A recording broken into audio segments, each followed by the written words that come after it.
Hello, everyone. Welcome to another episode of The Gift of Giving. Thank you for joining us. And if you tuned in from out of state, I hope you will stay with us, even though we only focus on nonprofits based here in the state of Nevada. This week's subject is a very important one. We're dealing with the subject of human trafficking. As you know, earlier this month, we had an organization on, Teens Against Trafficking. They were discussing human trafficking from a teenager point of view. Our guest this week is Aisha Duncan, and she's the resource manager for the Cupcake Girls, based right here in the state of Nevada. Yes. Thank you for being with us, Aisha, Thank you. and sharing your knowledge and experience of human trafficking with the Cupcake Girls. So, to start on this, could you please give us a brief overview of the Cupcake Girls and when it was founded? Absolutely. The Cupcake Girls was founded in 2011. We've been around for 14 years. We're an anti-trafficking organization that also supports and uplifts folks in the sex work industry because we believe that they're the closest to the problem so that they can help us with the solution. That's a good way of looking at it. They're close to the problem and they can help you find a solution. Yes. Are you having much success with that so far? Are you finding you're learning and growing each? Yeah, learning, growing, and then just really having a supportive community for girls who are being, trafficked. I mean, the difference between consensual sex work and trafficking is one is you're choosing to do it, and the other one you're not. So Yes. If you're in the same environment and you're being forced or manipulated or under coercion, and you're next to someone who is, having full autonomy over her career and her choices, and you're in need of help, that person next to you could potentially help you. So it's important that we also destigmatize that industry and uplift them because they've been very supportive of trafficking survivors for quite a long time. Good. Now, what made you join this organization? There's a lot of worthwhile organizations here in Las Vegas.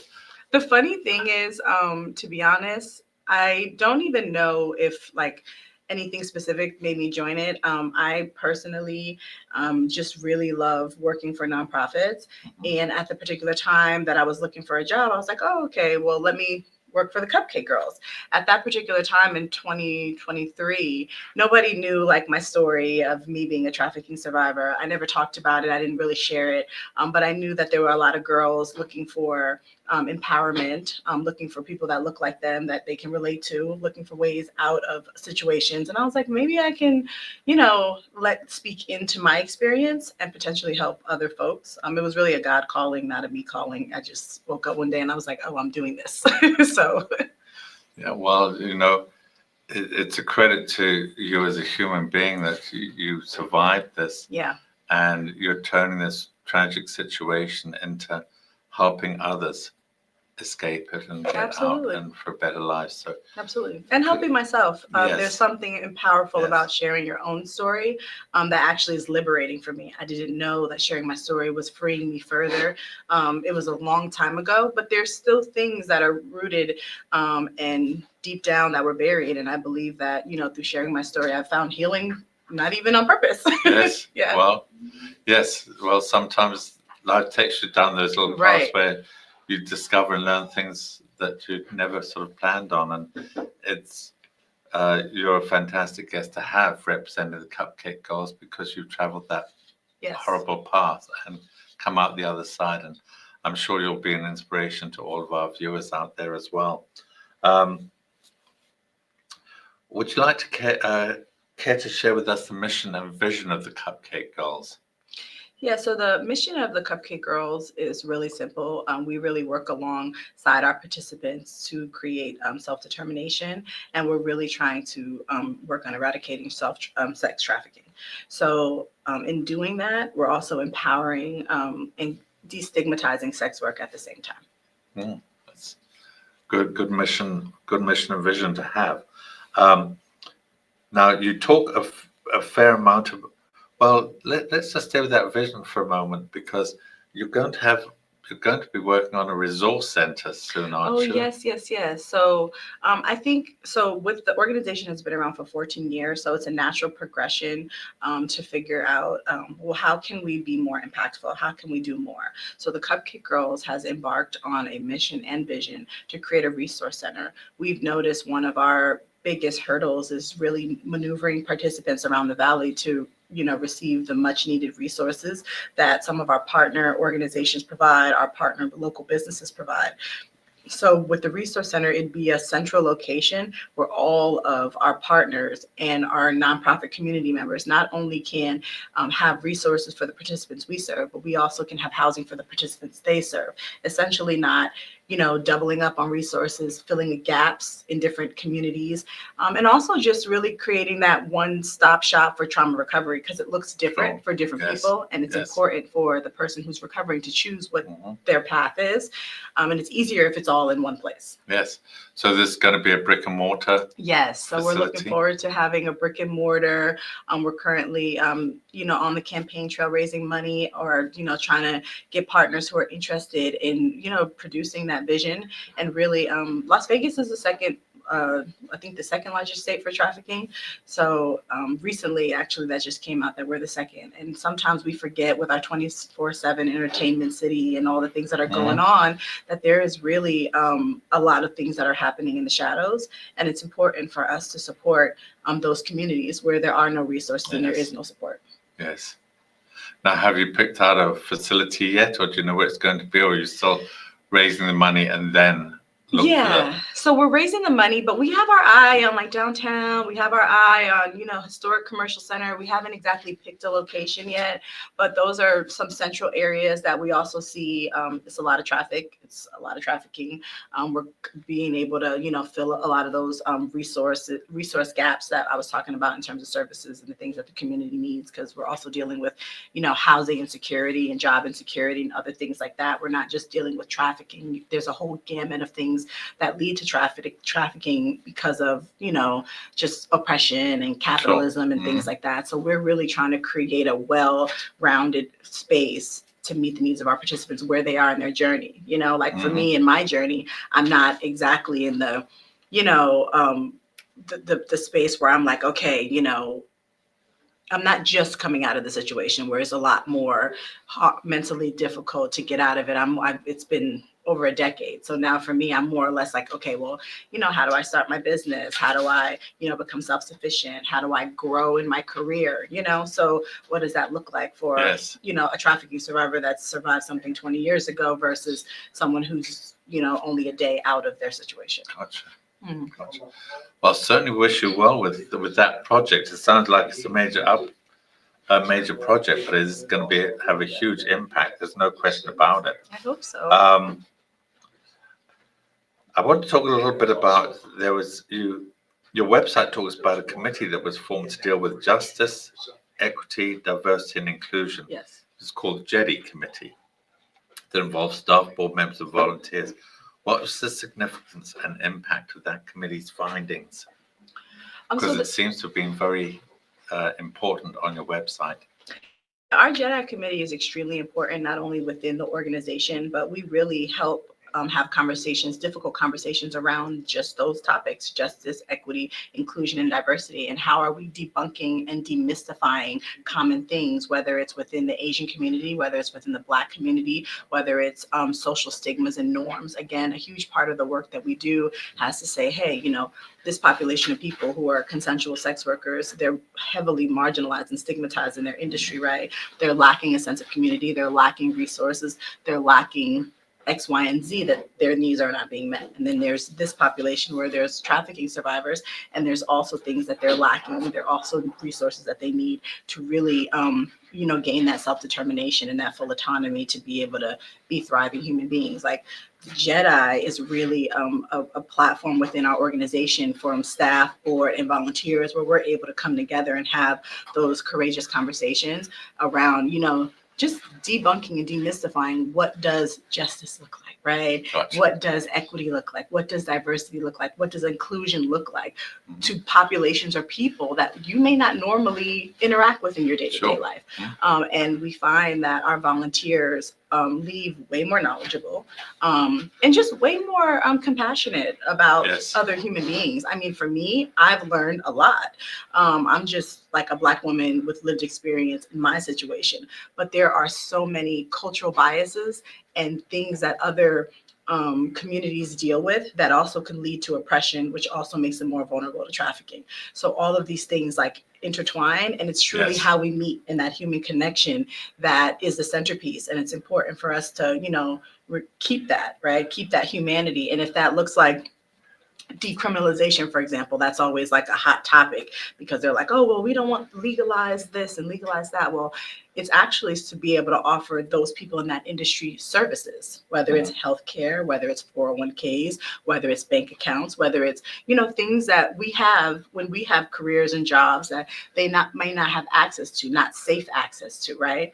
So it's really, truly, just saying, hey, like, you don't really know what people have or what they're going through in their real life. Like sometimes people don't even share with you that they've embarked in this industry. You know what I mean? Because they're afraid of what people might think or the shame, right?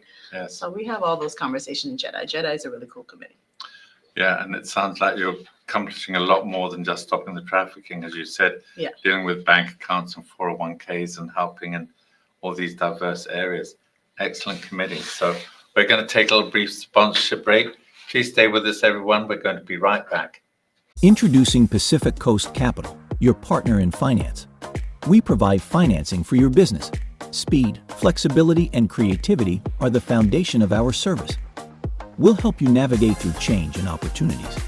Our 90-plus years of experience ensures quick turnaround on loan decisions.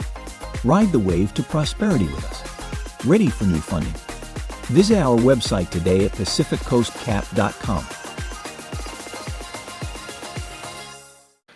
Welcome back, everyone. Thank you for being with us. And I'd like to thank again our guest today, Asia Duncan, representing the Cupcake Girls. Yes. And let's just start this segment out. You also have some hotline numbers out there. And maybe on your website, maybe you could share the hotline numbers that not the phone numbers, but the organizations like you've got the Rape Crisis Hotline. And could you tell us about some of the others that you have out there for the viewers? Yeah, so when you go to our website, you're able to find resources immediately. The Cupcake Girls is not an emergency or crisis organization. So there are sometimes situations where there's crisis or emergency needs. And we list partners that we deem safe for the participants that we serve to be able to call and get immediate help should, in the event that you're on our waiting list or there's something happening that, we're just like, we don't know about it, right? So you can go to our website and you can get access to our partners, and they do include like Rape Crisis, the county, suicide hotlines, several different hotlines for you to access in the event of an emergency. Yes, we've even got a Las Vegas runaway hotline, I see, and the National Alliance for Mental Illness hotline. Yes. So there's a lot of great resources there, phone numbers that will help out. And you also have some other referral resources as well. Yes.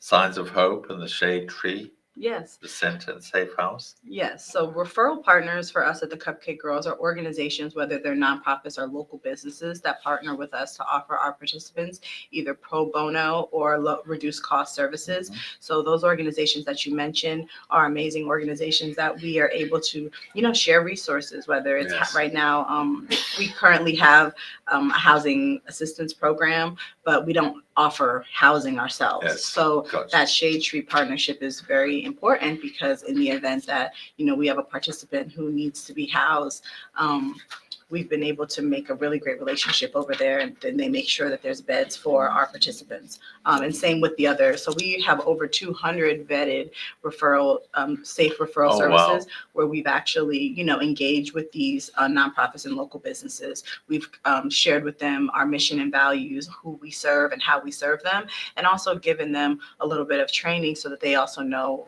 on the receiving end, how to just receive people that we care for.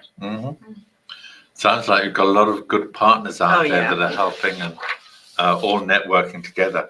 You also have some direct care programs. You've got advocacy programs, referral programs, and mentorship programs and support groups. When someone reaches out for help, do you determine which of the programs you're going to send them to, the advocacy program or the mentorship?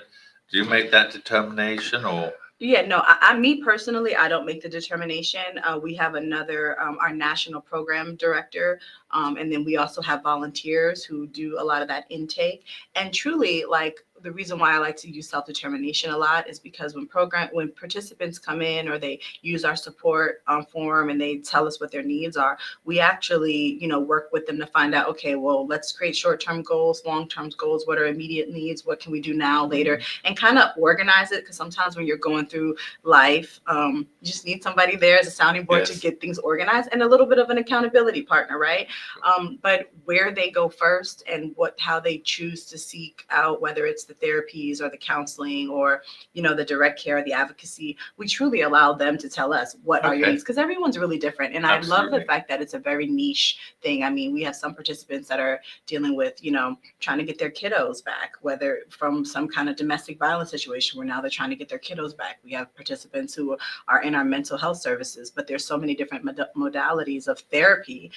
We have music therapy, art therapy, then there's support groups so that you're in community, in a safe place with other folks that don't have your experience, but you can add and just feel supported because we create a safe, non-judgmental space. And just truly advocacy is really just being able to say, hey, this is this population of people, and we partner with other like sex work organizations that are really just trying to make sure that these women receive mutual aid if they're choosing to do this. And this is the track. We always say, hey, it's a job like any other job. Sometimes you love your job, sometimes you hate your job, but it's a job. So if things happen on the job, there's not the traditional channels to receive resources or to complain if you're dealing with harassment or there's something going on, or the things that you normally have in HR at a regular job doesn't really exist in that industry. No. So when you come in and whatever that advocacy looks like for you, so we can work alongside of you, we provide that as well. Yes. And the mentorship programs, are the mentors, are they volunteers? Yes. Typically, they are volunteers. Mentors are typically volunteers, sometimes board members, but we're always, what I like about the Cupcake Girls is everything is constantly fresh. We're constantly training. We're constantly inviting new board members. We're constantly inviting new mentors. We're constantly onboarding new volunteers. So we really get to kind of freshen, even for someone like myself, like when you've been here for a couple of years and you may not remember a certain thing, like you get the refresher because I get the emails that are like, hey, we have a new orientation or a new board member. So now because they're being introduced to the org, now you're being reintroduced to information, which just helps you, retain it and offer. But yes, mentorships are volunteers. Mentors are volunteers. Gotcha. Notice you have this program here, and I know you're devoting a lot of your time and effort to this resource center that you're going to be building. But I noticed that you had an office in Portland, Oregon, as well. Yes. How did that pan out? And are you looking to expand to other states, or you're focusing right now on the resource center? Well, the organization started right here in Las Vegas, so we're not ever leaving Las Vegas. This is where we consider home and headquarters. But you're right, we do have a branch in Portland. We're not just a local organization; we're a national organization. Would we love to have more branches? Absolutely, but we need more volunteers. We need people to actually donate to be able to fund those branches. Like there's a lot more to it that is happening from on the executive director side, in order to get more branches open. But absolutely, we are always encouraging, because you can still volunteer in other states, because we do events and have board members who are out of state. So this is, it's happening. We're going to talk about volunteers and donations and funding in the next segment. Okay. Please stay with us, everybody. We're going to be right back with our guest, Aisha Duncan from the Cupcake Girls. Budget deficits, national debt, presidential elections, government shutdowns, global conflicts in Europe, global conflicts in the Middle East, global pandemics, interest rates, rising inflation. Markets go up and markets go down for reasons nobody can control. Don't let the volatility of the stock market determine the quality of your retirement. Your financial strategy can make all the difference. I'm Joshua Dowden. At Priority Wealth Partners, your goals are our goals. We believe people can live better lives with smart financial education and knowledge. We work closely with clients to match strategy with individual needs. Our personal financial strategies have helped investors accomplish their goals while reducing market volatility, and we can help you too. You've worked hard to get where you are now. Your financial plan should work hard for you in retirement. Conveniently located in downtown Summerlin, my name's Joshua Dowden. Call me today for a free consultation. 702-808-6513. That's 702-808-6513.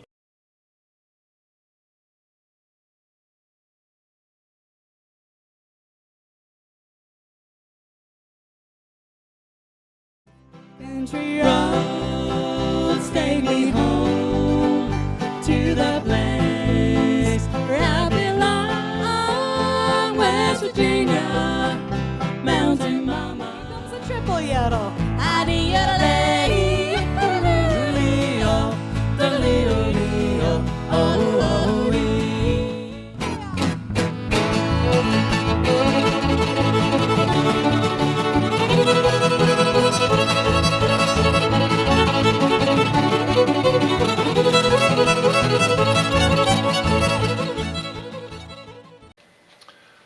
Welcome back, everyone, and thank you for staying with us, and thank you again to our guest, Aisha Duncan from the Cupcake Girls, for being with us today. So just before we finished the last segment, you were talking about volunteers and funding and what have you. So let me ask you this. Is there a paid staff with the Cupcake Girls, or is it totally manned by volunteers, or a mixture of both? Definitely a mixture of both. We have Okay. paid staff and we have volunteers. And that's truly one thing that it's important for folks to know, that in order to do the work, we do need to have paid staff, and we do need to have dedicated folks that are, always there. So I think that's like a huge myth in like nonprofits, that like everything is volunteers and, we don't need people on staff. You 100% need people on staff. But we're very fiscally responsible, very good stewards of our donors' money. And like 15% or less of our budget is operational costs. And the rest of it goes right back to our participants with the services. And we do micro grants and all kinds of things. Okay. Now, the volunteers that come on board, given the nature of your organization, sex trafficking, do you have to give extra special screening to the people that are willing to volunteer? Well, we do it. We onboard all of our volunteers. We basically also provide them with an orientation so that they're aware of